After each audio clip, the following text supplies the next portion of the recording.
चाहिँ हाम्रो देशलाई चाहिँ फ्लोरमा राखेर हेर्ने जस्तो अवस्था बनेको छ। पहिलो कमजोरी भनेको मैले त्यो देखेँ। दोस्रो कुरा भनेको एमसीसी सम्झौता नेपालका कुनै पनि कानुनहरूभन्दा माथि राखिएको छ। नेपालका कानुनहरूलाई माथि राखेर सम्झौता किन गर्नुपर्ने? त्यसलाई हामीले हाम्रो संविधान अन्तर्गत हाम्रा कानुनहरूले समाउन सक्ने गरिकन त्यसलाई किन लागू नगर्ने? यो बुझिन सक्नु विषय बनेको छ। त्यस्तै गरेर त्यो सम्झौताका कतिपय ठाउँहरूमा के भनेको छ भने एमसीसी सम्झौता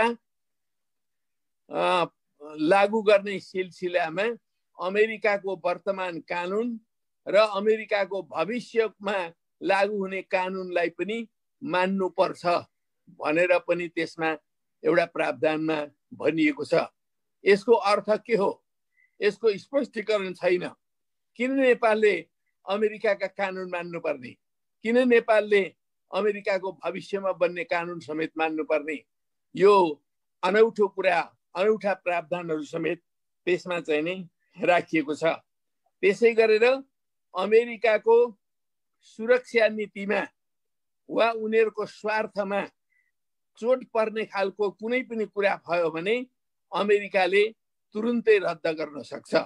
यो एमसीसी सम्झौताबाट हात झिक्न सक्छ भनेर लेखिएको छ। के हो त्यो राष्ट्रिय स्वार्थ भनेको? के हो अमेरिकाको सुरक्षा स्वार्थ भनेको? त्यसको बारेमा कुनै परिभाषित कुरा छैन। त्यसमा त जेसुकै भए पनि यो अमेरिकाको स्वार्थभन्दा विपरीत भयो भनेर न्यु खोजेर त्यो सम्झौता रद्द गरिदिए पनि हुन्छ। त्यस्ता प्रावधानहरू समेत त्यो ठाउँमा चाहिँ नि राखिएको छ। त्यसो हुनाले ती कुराहरूलाई मान्न सकिने अवस्था छैन।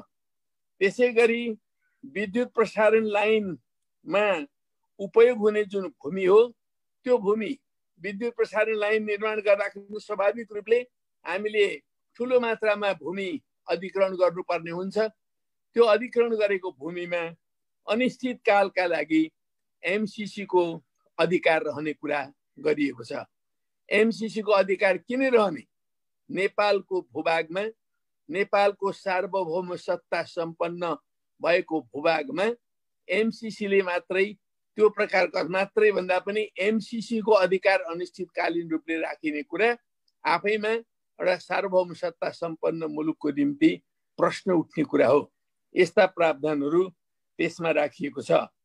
त्यसै गरेर एमसीसी आयोजना चाहिँ 5 वर्षको भनिएको छ। तर कतिपय प्रावधानहरू चाहिँ यो सुदूर भविष्यसम्म पनि लागू हुने भनेर पनि त्यसमा उल्लेख गरिएको छ। 5 वर्षको सम्झौता हो भने 5 वर्षमा त्यसका सबै ए देखि जेड सम्मका सम्पूर्ण प्रावधानहरू समाप्त हुन्छन्। त्योभन्दा उता मान्नुपर्ने कुनै आवश्यकता हुँदैन। तर त्यो सम्झौतामा त्योभन्दा पछि पनि लागू हुने कुराहरू समेत त्यसमा उल्लेख गरिएको छ। त्यो आफैमा अनौठो छ। त्यस्तै आयोजनाको सञ्चालन, नियन्त्रण र व्यवस्थापन, सुपरिवेक्षण यी सबै कुरा चाहिँ नि एमसीसीले गर्ने नेपाल सरकारले गर्न नपाउने भन्ने खालका प्रावधानहरू पनि छन्। हाम्रो देशमा आयोजनाहरू, परियोजनाहरू लागू हुने तर नेपाल सरकारले त्यसको अनुगमन गर्न नपाउने, सुपरिवेक्षण गर्न नपाउने र सबै एमसीसीले गर्ने, यो किन? यो आफैमा अनौठो प्रश्न छ। त्यसै गरेर नेपालले आयोजनामा $13 करोड अनुदान हाल्नुपर्ने, तर भौतिक सम्पत्तिमा कुनै तलमाथि भयो भने एमसीसी को एकलौटी अधिकार हुने खालका कुराहरू समेत पनि त्यसमा राखिएको छ। त्यस्तै आयोजना बिचैमा रद्द भएमा नेपालले चाहिँ ठुलो रकम तिर्नुपर्ने प्रावधान पनि राखिएको छ। तर एमसीसीले चाहिँ केही गर्नु नपर्ने कुराहरू छन्। त्यसै गरेर एमसीए का खातामा जम्मा हुने रकमको ब्याज हामीले पनि त्यसमा अनुदान गरिरहेका छौँ। अमेरिकाले पनि अनुदान गरेको छ। त्यो अनुदान गरेको रकम संसदबाट हाम्रो सम्झौता चाहिँ नि अनुमोदन भइसकेपछि एउटा रकम आउँछ। त्यो रकम कहीँ न कहीँ ब्याङ्कमा जम्मा हुन्छ। त्यो रकम जम्मा भइसकेपछि त्यसबाट त्यो एकै दिनमा कार्यान्वयनमा आइसक्दैन। त्यसकारणले जति समय रहन्छ त्यसमा ब्याज पनि फल्दै जान्छ। त्यो रकम राखे बापत ब्याङ्कले ब्याज दिन्छ।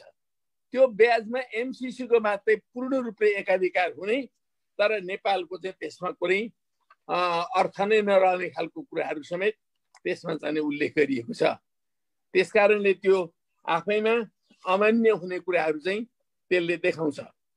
त्यस्तै आयोजनाको प्रतीक चिन्ह, खास गरिकन त्यो एमसीसीको प्रतीक चिन्ह रहने तर नेपालको प्रतीक चिन्ह चाहिँ राख्न नपाइने, यस्ता कुराहरू त्यसमा उल्लेखित छन्।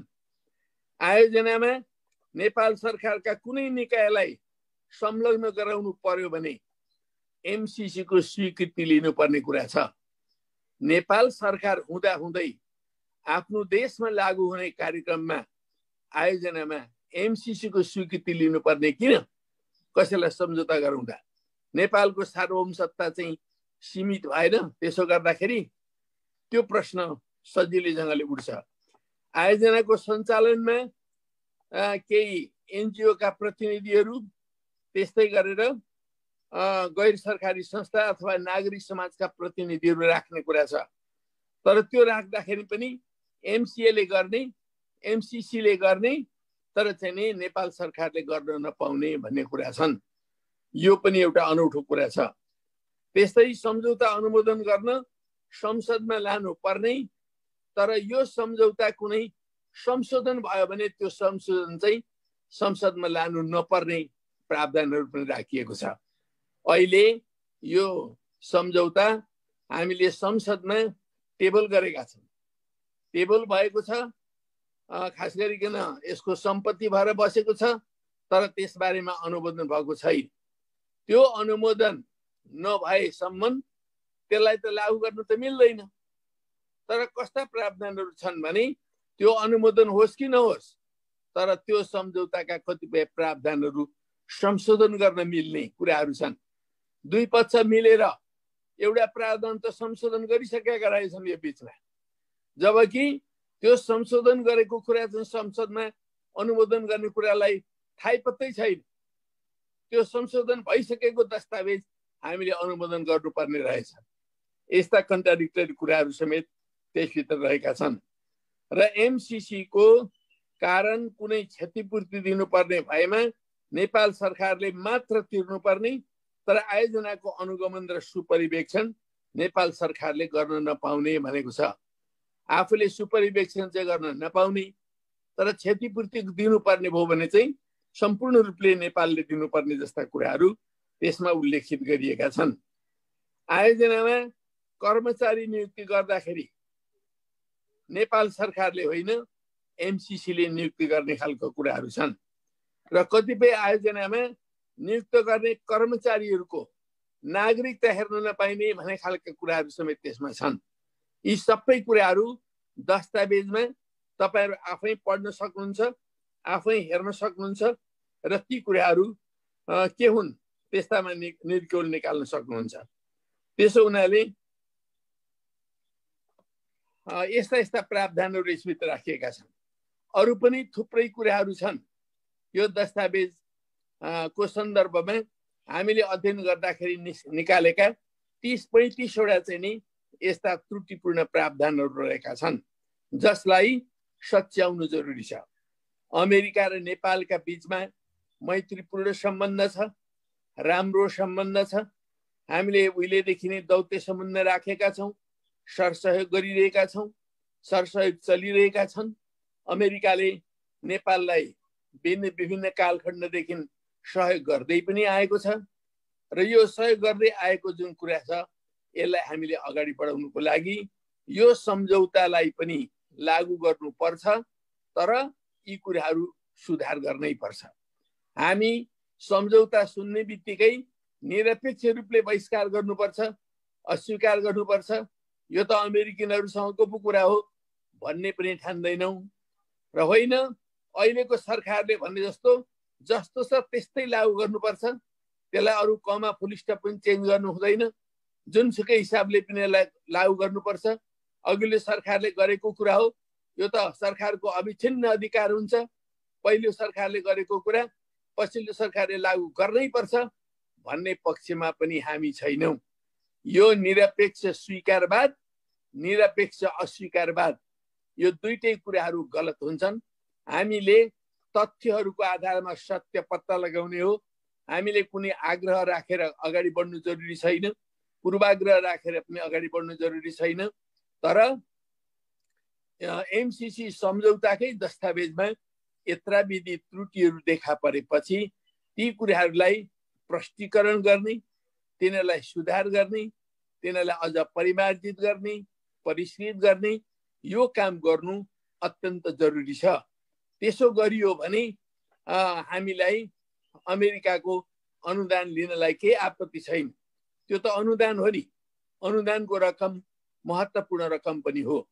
तर अनुदान पाइयो भन्दैमा अनावश्यक शर्तहरू, आफ्नो देशको स्वतन्त्रतालाई तलमाथि पार्ने खालका शर्तहरू, सार्वभौमसत्तालाई आँच पुर्याउने शर्तहरू राखेर कुनै पनि सरसहयोग हाम्रो देशले लिन सक्दैन।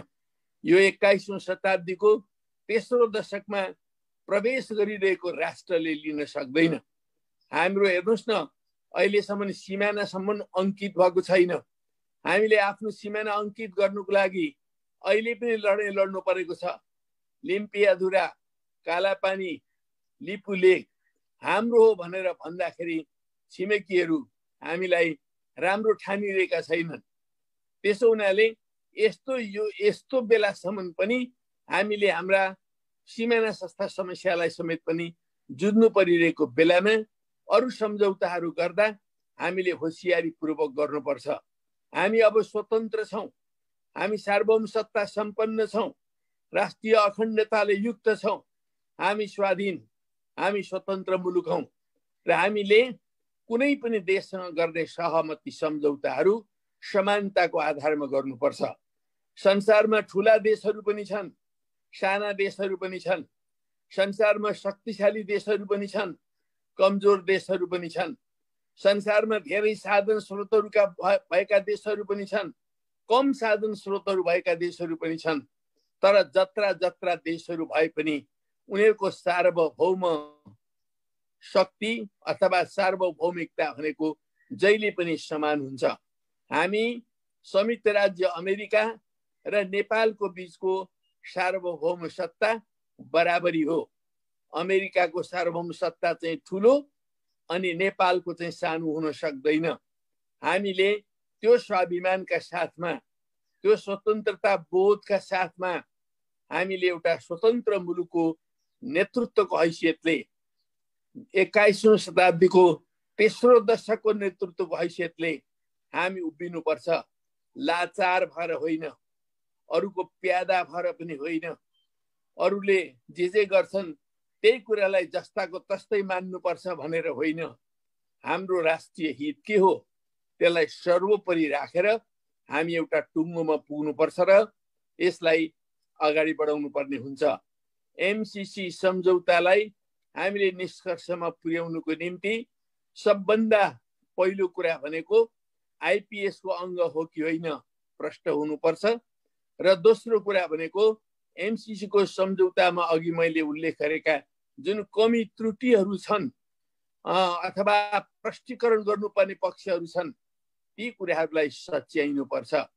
यो दुईटा कुरा भयो भने नेपालले यो सम्झौतालाई स्वागत गर्छ।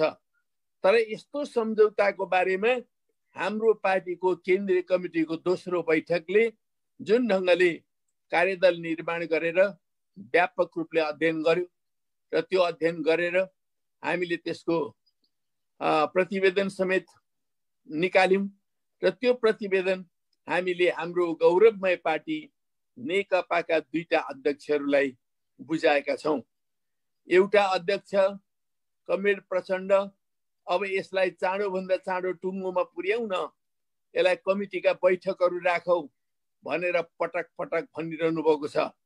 तर एउटा अध्यक्ष सम्माननीय प्रधानमन्त्री कमरेड केपी शर्मा ओली अहिलेसम्म बैठक राख्न तयार हुनुभएको छैन। त्यसैले यो समस्याको समाधान भनेको अब हामी यो विषयमा के बोल्ने, कोही एकदम यो एमसीसी सम्झौता ठिक छ भन्ने अवस्थामा हुनुहुन्छ, कोही होइन यो बेठिक छ सच्याउनु पर्छ भन्ने अवस्थामा हुनुहुन्छ, कोही कोही त होइन यो त एकदमै गलत हो, यो अमेरिकाको चाहिँ चीन घेर्ने रणनीति हो, त्यसकारण यसलाई टोटल बहिष्कार गर्नुपर्छ भन्ने पक्षमा पनि हुनुहुन्छ। के हो त नेकपाको भोइस, के हो त नेकपाको धारणा? आज नेकपाका 8 लाख सदस्यहरू र नेकपाका 25 वटा जनवर्गीय संगठनका नेता र कार्यकर्ताहरू आज नेकपासँग यो कमन धारणा के हो, पार्टीको धारणा के हो, त्यो माग गरिरहनु भएको छ र यो अत्यन्त जायज माग हो। त्यो जायज मागलाई परिपूर्ति गर्नको निम्ति हाम्रो पार्टीले अविलम्ब पार्टी कमिटीका बैठक गर्नुपर्छ।